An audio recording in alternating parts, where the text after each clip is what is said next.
وقتی که قصه های من بغض نجیب گریه بود، وقتی که دلتنگی هامو عشقی تو شعرش نسرود، وقتی چراغ دست من تو باغ شب خاموش میشه، وقتی که هر خاطره ای تو ذهن من شب پوش میشه.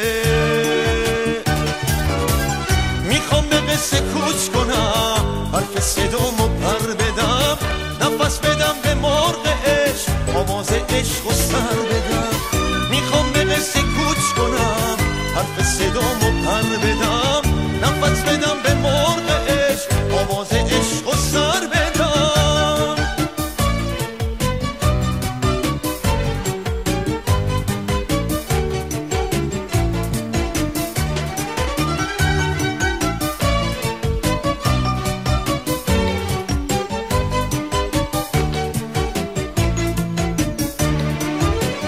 با تو میخوام که عاشقی جونی دوباره بگیره، تو جشن پرشکوه عشق غربت قلبا بمیره.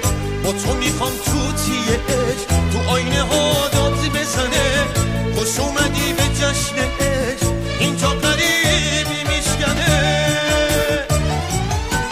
اینجا تموم لحظه ها عزیز و دوست داشتنیم، حتی گلای خشک عشق تو پاییزم کاشتنیم. وقتی تو با من نباشی باید که دل شکستمون شعرهای عاشقی نخون تو آینه ها لبستمون.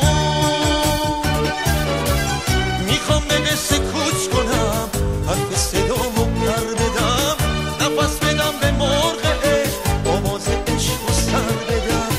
میخوام به قصه کوچ کنم، حرف صدامو پر بدم، نفس بدم به مرغ عشق، آواز عشق و سر بدم.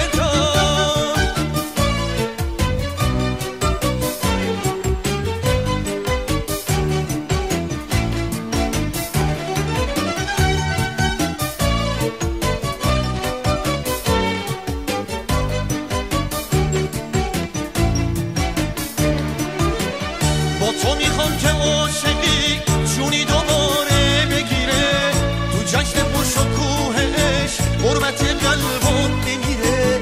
با تو میخوام توتی عشق تو آینه ها داد بزنه، خوش اومدی به جشن